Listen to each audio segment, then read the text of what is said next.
Scott Edelstein has published 15 nonfiction books and over 200 short pieces on a wide variety of subjects. His most recent books are Sex and the Spiritual Leader and A Complete Writer's Kit. This summer, Scott will be leading a workshop for Art Workshop International called Writing and Publishing Creative Nonfiction. The class starts July 18th and runs through July 31st in Assisi, Italy. Welcome, Scott.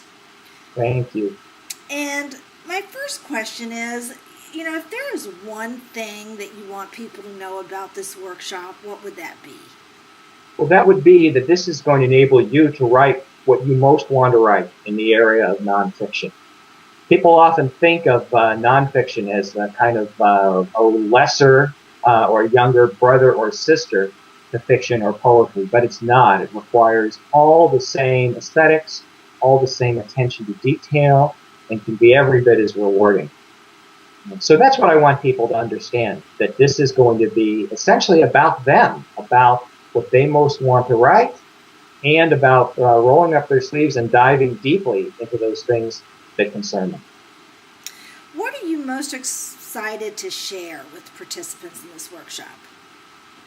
Whenever I work in a small workshop with people, such as this, because the upper limit on this workshop is 8 students, what we get to do is focus not just on technique, but on inspiration, on process. In other words, every writer has their own ideal writing process.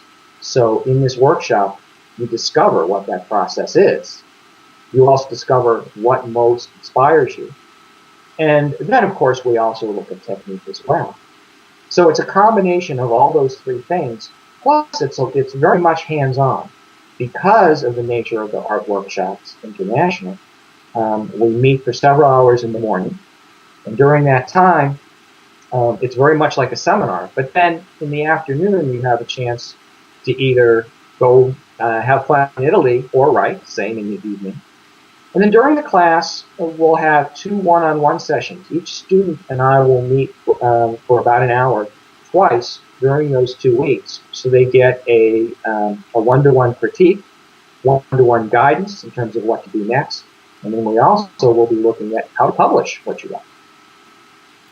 So is there a criteria for what level writers are you looking for in this workshop? Oh, good question.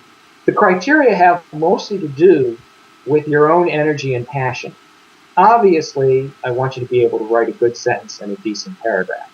But beyond that, what's important is that you either have the passion to write or the passion to learn or the passion for a particular subject. Because once you have that plus the simple basics of craft that the vast majority of adults have, those 2 are all you need to be able to write well, write interestingly, and discover your own ideal writing process. Was there something that occurred in any workshop that you took that changed the way you thought about your own writing? Oh, another great question. Yes, and I think the word I would have to put on that is intimacy. That what ultimately happens in any good piece of writing, but in particular with nonfiction, because with nonfiction, there's an understanding that you're telling the truth pretty directly.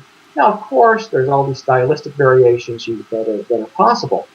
But nevertheless, there's this additional intimacy that's created because the reader understands that you're not merely there to inform and not merely there to entertain, that it's some combination of both, that you're there to provide a really visceral and important and pleasurable experience, yet at the same time, you're there to reveal something about the world that in itself is of value.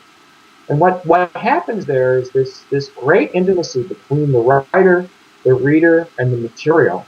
It's quite enthralling, it's quite delicious.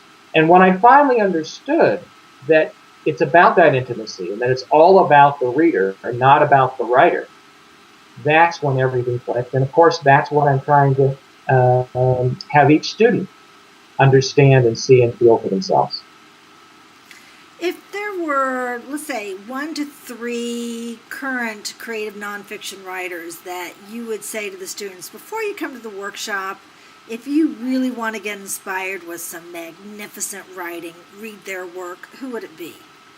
That's a great question, too. Well, I'm going to answer that in two ways. The first is I would ask people to answer that question for themselves and come to the workshop saying, Scott, here's who I love. Here's who I really appreciate. And that'll help me get a better sense of what they're leaning toward, what will work for them, because there's so many good writers who work in so many directions. I mean, I'll name a few of my own favorites, but you'll hear that they're vastly different. Jonah Lehrer, I think, is a wonderful writer of creative nonfiction, for example. Annie Dillard is a wonderful writer of creative nonfiction. Two of the best are politically on opposite poles. I think P.J. O'Rourke, who generally leans to the right, is a really first-rate writer. And I think Barbara Ehrenreich, who tends to lean to the left, but they're both very sane people, ultimately. She also is a first-rate writer. And I could go on, but because this class is about each individual writer, and not about me, and not about what I think they should admire, I would much prefer that people answer that question for themselves, perhaps bring a favorite book with them, and we may even spend some time looking at some of those. And certainly when I work one-to-one with people, I'll spend some time working with them in relation to their own favorites. Is there anything else you want to say about the workshop, creative writing for nonfiction? Yeah, I want people to have fun. I want people to be excited. I want them to come here and think of this as a kind of chance of a lifetime. They get to be in Assisi, which is a wonderful place to be. They get to be essentially away from the world, their everyday life, for 2 weeks. And they get to pursue this passion of writing that perhaps they've had for years, or maybe they've only had for weeks, but either way, it's something that has appealed to them. So I want them to throw themselves into it with a kind of abandon and joy and openness. That's what I would say. Well, thank you, and have a wonderful time in Assisi. Thank you very much. We will all toast you from Assisi on the balcony overlooking the Umbrian Plain with glasses of wine at sunset.